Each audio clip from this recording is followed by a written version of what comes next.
My God. Okay देखो हमारा अमन बोल रहा है कि सर हमने आपके जैसा हेयर कटवाया है तो हमको घर से बहुत डांट पड़ा है।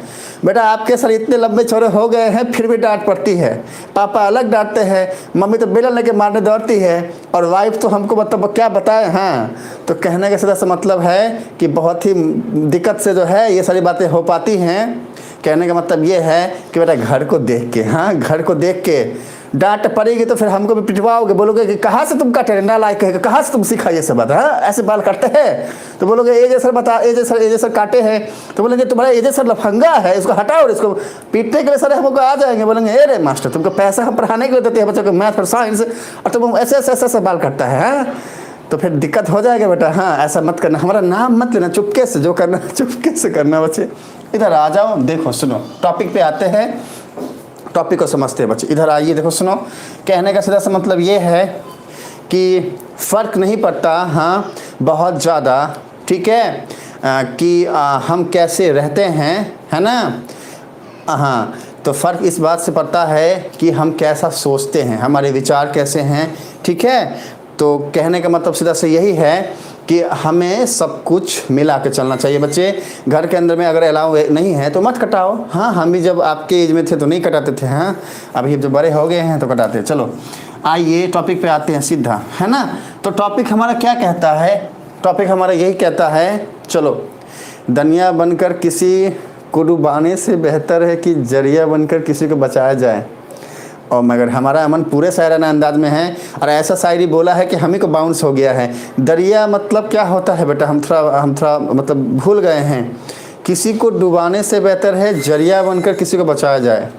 अच्छा दरिया का मतलब जो है हो सकता है कुछ ऐसा कि किसी को डुबा दे। हाँ क्या बात है, हमारा अमन इतना होशियार हो गया है। हाँ चलो टॉपिक को आगे बढ़ाते हैं बच्चे। इधर आइए, देखो सुनो, तो अभी हम यहाँ पे आए और हमने बोला कि भैया कन्वेक्स मिरर का लॉजिक क्या है वो हमने जाना, ठीक है। हमने आपको रियर व्यू के बारे में बताया है ना, वाइड व्यू, चौड़ा व्यू, इतना समझो।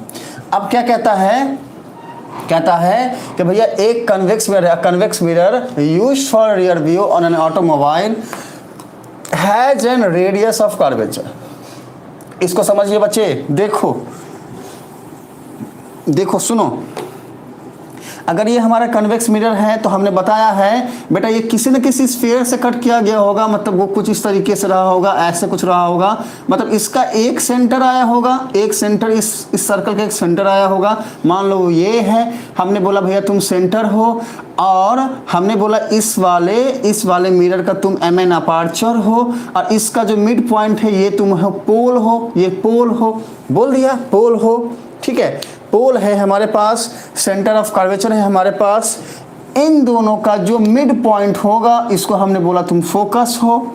अब इन तीनों पॉइंट को हम अगर स्ट्रेट मीट कर दें कुछ इस तरीके से तो इसको हम बोलेंगे तुम प्रिंसिपल एक्सिस हो। और ये स्ट्रेट होगा बेटा, हमने थोड़ा सा जो है ठीक से बनाया नहीं है, आप काम चला लो, समझ जाओ। हाँ इसको बोलेंगे प्रिंसिपल एक्सिस से। इतना लॉजिक हमारा जो है हमें पता होना चाहिए।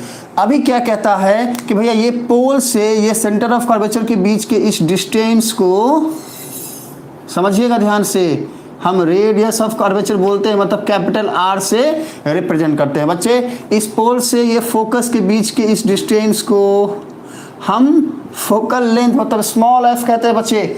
ये सारी बातें हमारी क्लियर होनी चाहिए। ये सारे लॉजिक हम इसके पहले आप सबको पढ़ा चुके हैं, बच्चे बता चुके हैं, याद है या नहीं है। इधर आ जाओ सारे के सारे। कहता है कि भैया रेडियस ऑफ कर्वेचर क्या है, 3 मीटर है, मतलब ये पोल से ये वाले सेंटर ऑफ कर्वेचर बीच का जो डिस्टेंस आर है ये क्या है, ये 3 मीटर है, 3 मीटर है। अब ध्यान करो, हमने बताया था कि हम जब कभी भी लाइट चैप्टर से जुड़े हुए इस टाइप के न्यूमेरिकल सॉल्व करेंगे साइन कन्वेंशन की जरूरत पड़ेगी। साइन कन्वेंशन का मतलब ये होता है बच्चा कि राइट में अगर डिस्टेंस मेजर करते हैं इस तरफ तो हम पॉजिटिव साइन लेते हैं, और अगर यही डिस्टेंस हम लेफ्ट की तरफ यहाँ मेजर कर रहे होते तो हम नेगेटिव साइन पुट करते हैं। तो क्योंकि ये राइट की तरफ है इसलिए हमने प्लस पुट किया। ध्यान रखिएगा इस बात को।